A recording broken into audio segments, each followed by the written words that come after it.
What's this? A letter for me. Welcome to another episode of Remember the Great Sports Through the Mail Thursdays. Today I'm going to share with you 3 returns recently from 3 former Brew Crew Milwaukee Brewers. So just stay with me and we'll get right to this. So the first one is returned and postmarked from Massachusetts. It is former Brewers infielder / outfielder / DH Billy Jo Robidoux on 1, 2, 3, and 4, all signed in nice blue Sharpie. So let me tell you about Billy Jo Robidoux and his career in baseball. Robidoux, a Massachusetts native, was drafted by the Milwaukee Brewers in the 6th round in the 1982 draft out of his high school in western Massachusetts. After signing his pro contract, he found himself in rookie ball in 1982, appearing in 54 games for the Brewers that year. In 1983, he got promoted to Single A, where he hit 10 home runs and batted .317 in his first full year as a professional. In 1984, he repeated Single A again, appearing in 97 games and hitting .279 with 5 home runs. Well, in 1985, he got promoted to Double A, and he spent the majority of the season in Double A and had a breakout year where he appeared in 133 games, batted .342, hit 23 home runs, and drove in 132 RBIs that season for the Brewers Double A affiliate. Well, in September, the Brewers rewarded him with a call-up in 1985 to the Major League Club during September call-ups.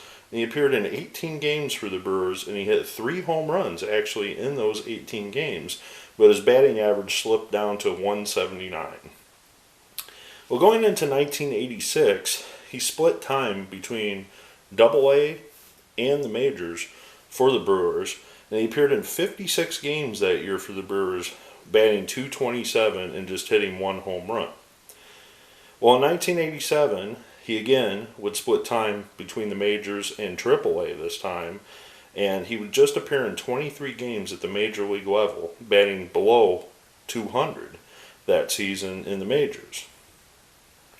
1988 was a repeat about the same as 1987, where he would split time and appear in 33 games for the Brewers at the major league level, but he would spend the majority of the time in AAA that year. But that year he batted .292 while appearing in 79 games in AAA. Well, after the 1988 season, he was granted free agency and he signed with the Chicago White Sox very shortly after that. He would spend just 16 games in the majors for the White Sox that year, but would spend the majority of 1989 in AAA for the White Sox, where he would hit a respectable .317 with 11 home runs. Despite a fair showing in AAA, the 26-year-old signed with the Boston Red Sox the following year, moving back home, and that's where he got to play in 27 games for his hometown Boston Red Sox in September, after spending the majority of the season in AAA with them that year. Well, after the 1990 season, his stats end, both major league and minor league stats, as the Red Sox decided to release him from his contract in 1990.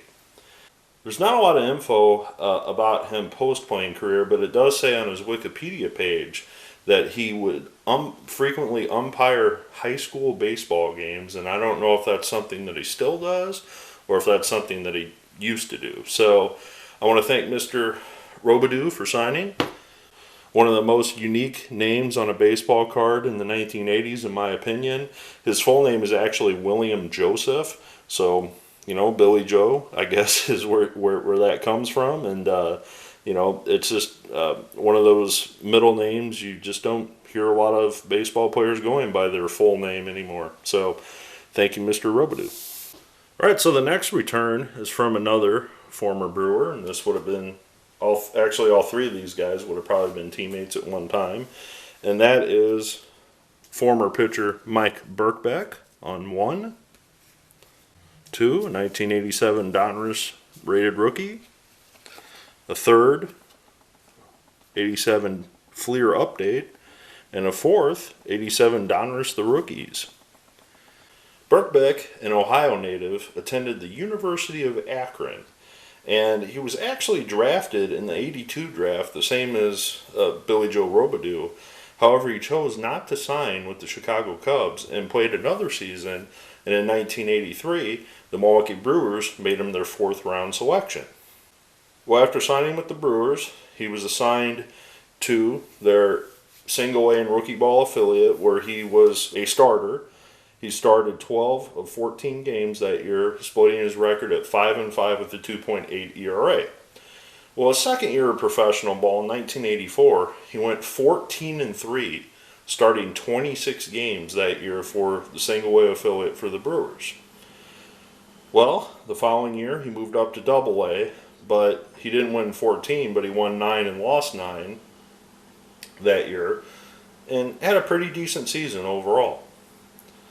Well, in 1986, he progressively moved up to AAA. Still a starter, he finished the year with 12 wins and 6 losses and 23 games started that year for the team. Well, he got a chance in August of 1986 and got called up to the majors, where he started 4 games for the Brewers, appearing in 7, where he had a 1 win and 1 loss record with an ERA of 4.5.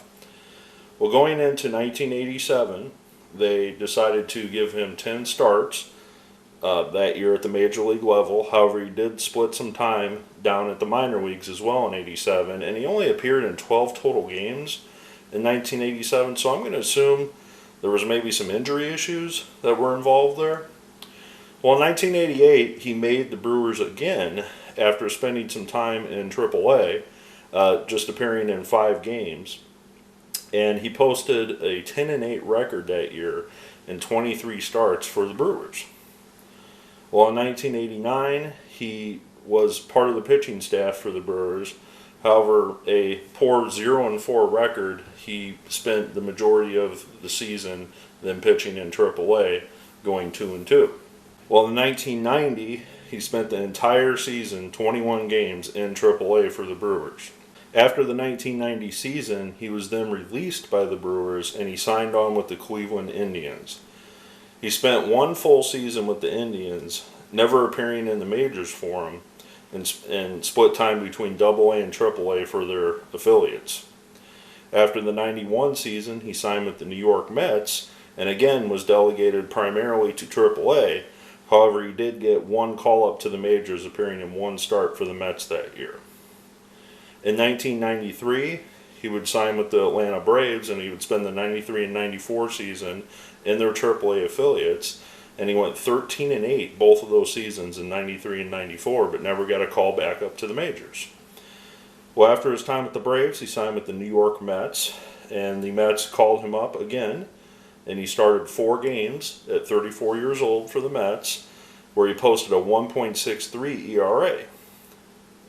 He also had a pretty fair showing in AAA in 9 starts, where he went 5-3. Despite having these decent numbers, the Mets decided to let him go on June 13, 1995. After his release from the Mets, he would go to Japan and play in the Japanese Professional Baseball League, where he played for the Yokohama Bay Stars from 1995 to 1996. After the 1996 season, he retired as a player and began a career in coaching. Currently, he is the associate baseball head coach at Kent State University. He's been at Kent State University for many years, and he's helped develop many players get drafted into the professional ranks from the Kent State University program. It also says that his son actually pitched for Kent State as well in the mid-2000s.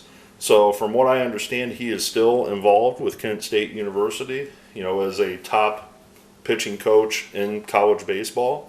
So I want to thank Mr. Birkbeck for signing those for me. Another Brewer added to the collection that I did not have.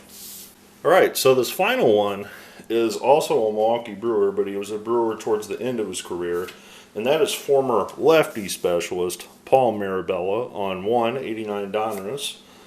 This is him in a AAA Brewers affiliate. I just happen to have that team set. And you know how I like to collect these? A couple senior league cards, Mr. Mirabella also autographed. So let me tell you about Paul Mirabella and his long career in baseball, and of course his senior league career as well. Mirabella, a New Jersey native, was actually drafted by the Twins in the 16th round of the '75 draft. However, he chose not to sign that year and instead returned to college, where he was attending Montclair State University. And in 1976, in the secondary phase of the first round, the Texas Rangers selected him out of college. Well, after signing his pro contract, the lefty appeared in the single-A affiliate for the Texas Rangers in 1976, appearing in 22 games as a starter, going 10-7 with a 3.99 ERA. 177, he was promoted to Double-A, where he went 12-7 in 26 starts, and in 1978, in 22 starts, went 9-6. Well, with his progression through the minor leagues, he was given an opportunity in 1978, making his major league debut on July 28th, at just 24 years old. Well, he finished the '78 season in 10 games, 4 of them that he started, having a win-loss record of 3-2 with the Texas Rangers. Well, after the '78 season, he was packaged in a deal that sent him to the New York Yankees for Sparky Lyle and a couple other players. Well, with the Yankees, he was assigned to their AAA affiliate and split time between the majors and their AAA affiliate. But his time in New York, he had a pretty poor season where he went 0-4 with an 8.79 ERA in the Yankees organization. Well, after the '79 season, just 1 year with the Yankees decided to trade him along with Chris Chambliss and Damaso Garcia to the Blue Jays for Rick Cerrone, Tom Underwood, and Ted Wilborn. With the Blue Jays inserted him into their starting rotation in 1980, where he appeared in 33 games, starting 22 of them, but his record was just 5 wins and 12 losses. Well, in 1981, the Blue Jays decided to send him back to AAA, where he was a pretty effective starter, appearing in 22 games for their AAA affiliate, going 11-7, and had 8 games in the major leagues for the Blue Jays in 1981. Well, during the offseason, the Blue Jays traded him to the Chicago Cubs, which was the team that, if you recall, originally drafted him. Well, the Cubs didn't hang on to him long because before the 1982 season in March, just a couple days before opening day, the Cubs sent him packing back to the Texas Rangers, the team that actually drafted him, for bump wills. Well, he would spend the 1982 season and 1983 season with the Rangers.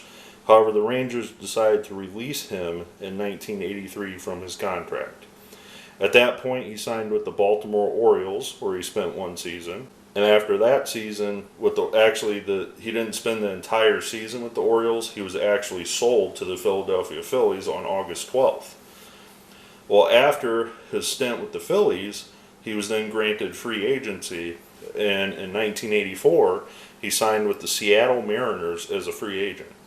Well, at this point in his career, he was no longer really starting games. He was more or less a lefty specialist while he was with Seattle.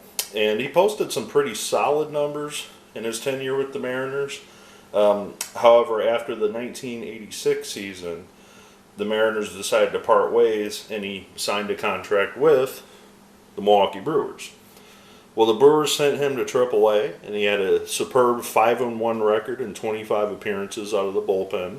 And in 1987, they called him up for 29 games, so he split the season between the two. Well, in 1988, he again appeared in 38 games for the Brewers at the major league level, had a superb 1.65 ERA, which was by far the best of his career. He would spend 1989 also with the Brewers, appearing in just 13 games that season. And in 1990, he would come back and appear in 44 games for the Brewers, posting a 4-2 record with a 3.97 ERA. Well, despite having such a superb year in 1990, he was 36 years old, and no teams offered him a contract, and he actually wound up playing in the senior league until the senior league finally fell through. So, in total, Mirabella had an excellent career. His career ranged from 1978 all the way to 1990, playing professionally. He played 13 years in the majors, and of course he spent a lot of time in the minor leagues during that time period as well. I mean, this right here is him in his 30s in the minor leagues. So this is somebody that hung around for a long time. He was a lefty. They tend to do that. And I'm very happy to add a couple more to the senior league collection. I'm also very happy to add Mr. Birkbeck to the collection as well. You know, some excellent autographs there. And I'm also very happy to add one of the best names, like I said, in the 80s, Jo Robidoux, on a couple as well, because I'd never gotten any of these individuals before. And I want to thank you for taking the time, joining me for another episode. If you're a Brewers fan, definitely look into writing any of these guys, because there's plenty of cards out there of these guys if you have those 80s and 90s junk wax era cards. Happy collecting.